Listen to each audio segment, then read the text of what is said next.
Hello and welcome to another tutorial. This tutorial is on a tool called Recap. Now I first heard about this tool a little bit ago and started looking into it. There's now a Recap 2.0 version out. I'm going to focus on the basic principles of the tool. Depending on the interest in this tool, if I hear some feedback from people, I may go back and do a part 2 to this because there's a couple of parts of this tool that I'm not really going to talk about in this tutorial. In order to get access to it, you can see up here it's letsrecap.com, and then you'll need to sign up. And there's a couple of different ways that you can sign up. You can sign up with a Google account, or you can sign up with a regular email. Now I've already done that, so I've entered into my my particular course.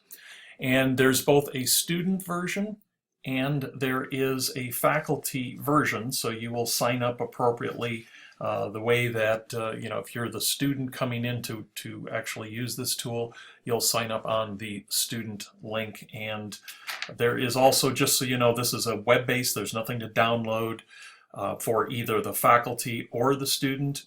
It works on PCs, Macs, and Chromebooks. That's what the teacher is going to want to use. The students can use all of those as well, but there is also an iOS and an Android app for using tablets. In order to use this app, you're going to need to have a front-facing camera.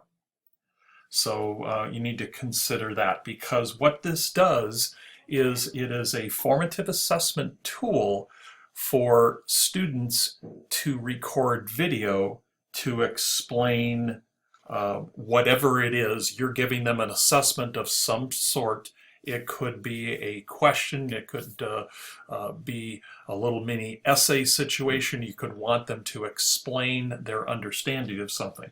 So it's very learner-centered, can be used for reflection, allow students to demonstrate understanding, good for little mini presentations, and again, it's a formative assessment tool. And you'll see as we go into it, it's great to have students show you where are they at, what exactly do they understand, do they get it, what do they think, and then again a great reflection tool. So let's go ahead and get started. First I'm going to show you, they happen to have a demo class here, and then I'll walk you through how to set it up. So what we're actually doing we're doing recaps. There's another tool called Journeys, and that would be where the instructor is going to record a little something to kind of kick off maybe the beginning of a new lesson or something like that. We're not going to focus on that at all today, but it's definitely something worth looking at.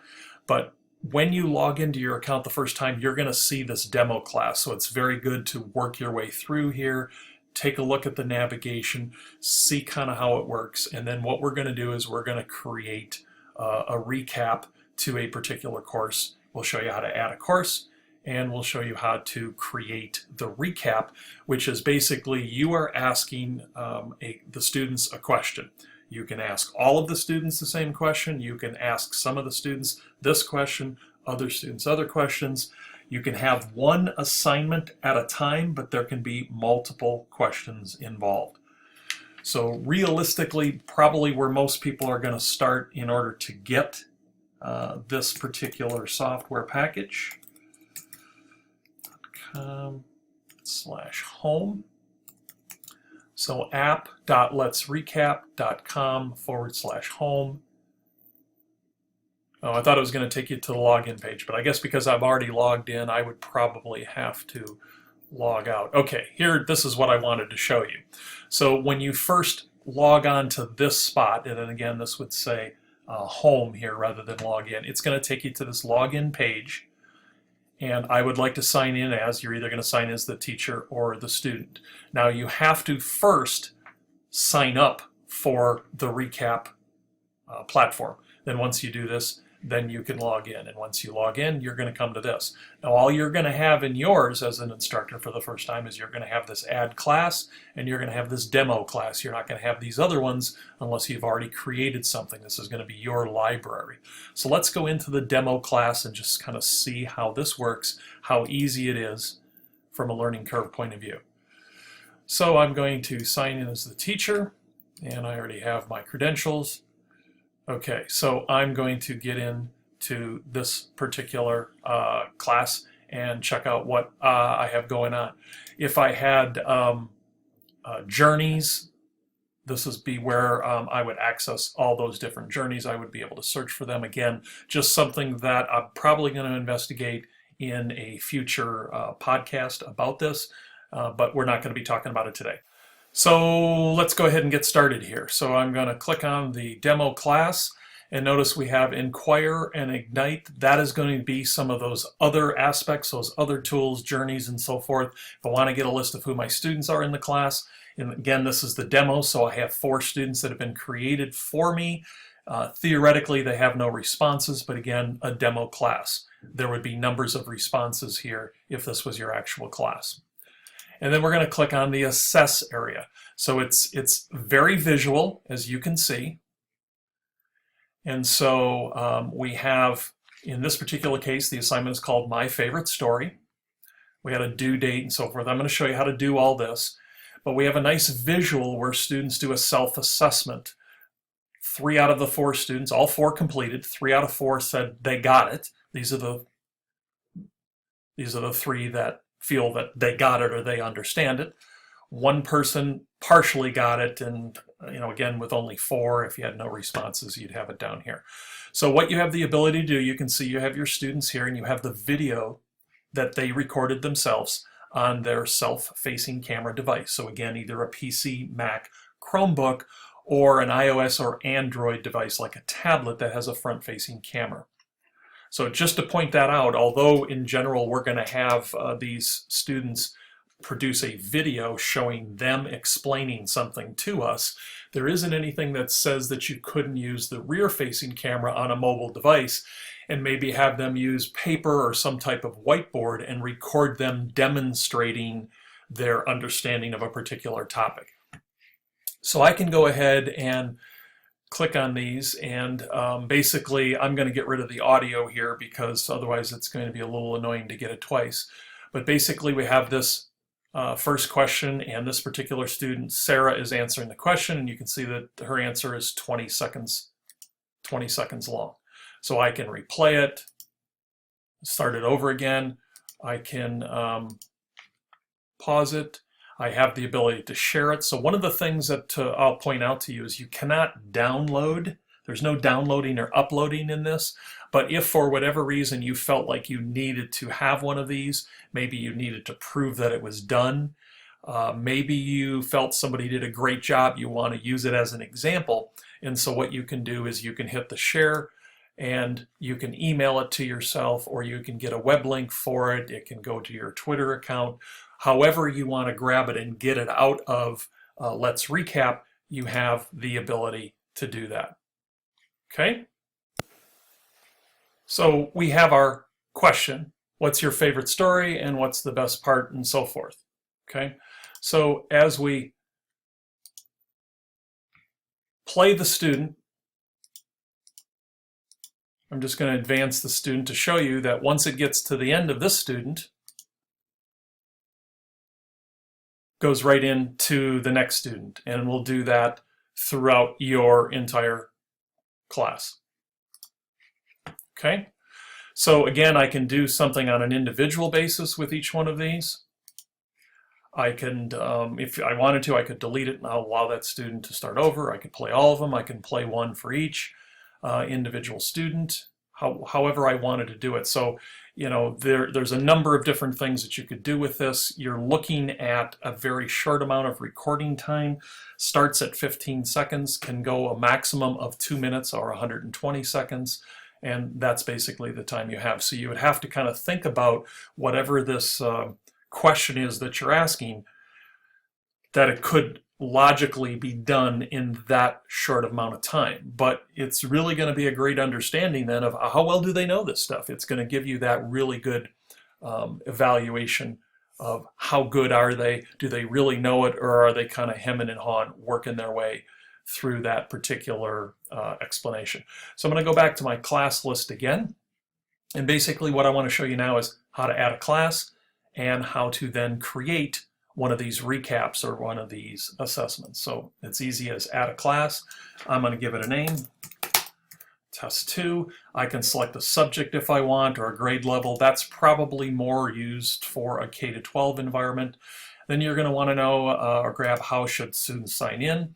Well, they can sign in by email or their Google Plus account, or there will be a class pin that will be created, and then that can be something you either post in your Blackboard shell or email to your students, or however you want to do that. And then you can add your student's name, the students.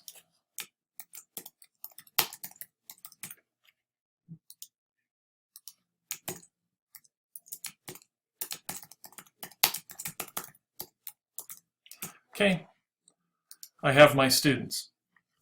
So then when I'm all set, and I can go back in and add more students to this class at any time. If I get a late add to a class, I'm now going to create the class by hitting the add class. I have my students here. Here's my ability to add another student if I decided that I wanted to do that. So I now have my test 2 class. I have 3 students. This would be where I would get that class pin that I was talking about. And I'm now going to add or create a recap. So this is my recap of June 1st. It automatically puts the date in there. You can make adjustments in here and call it what you want. And I now have question number 1. So I'm going to say, maybe what I'm teaching is personal finance, finance 1010. So I'm going to say something like, explain the difference between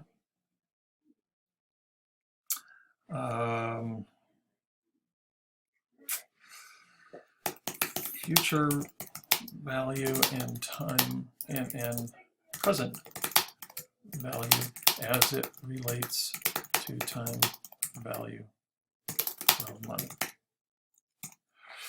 So I have a text-based question. I could record myself asking the question in a video. Also over here, you'll notice the number has counted down. I believe it starts with 250 characters, so you have to keep that in mind with the question. I have the ability to add a second question or additional questions here if I want. So let's say I'm going to add a second question.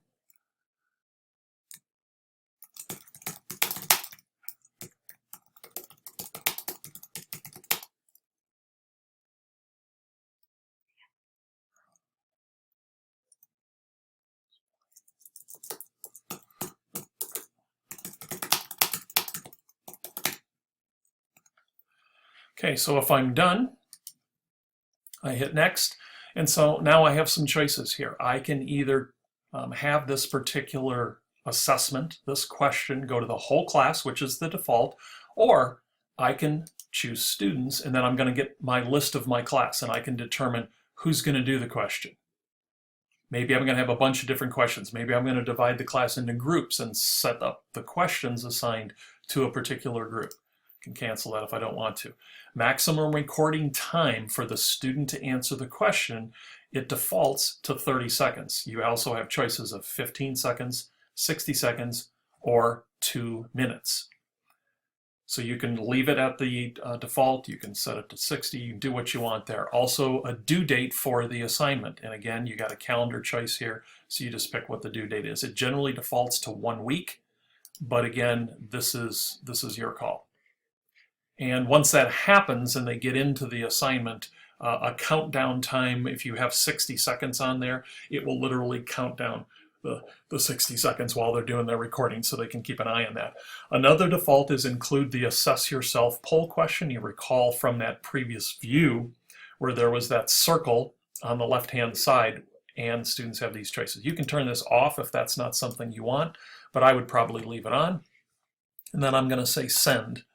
And so now all of my students, once they log in and use that class pin, if I've had them go that way, or if they're going to use their email, you have to determine what works best. They're now going to have the ability to go in and take this particular assessment. And then they have a due date for it. After that, they will not have access to it. And once they start it, there will be a timer that will count down how much time that they have to record. So again, great to use to, from a formative assessment point of view, to determine where are they at, What do they think? Do they get it? And then to use as a reflection. Thanks a lot.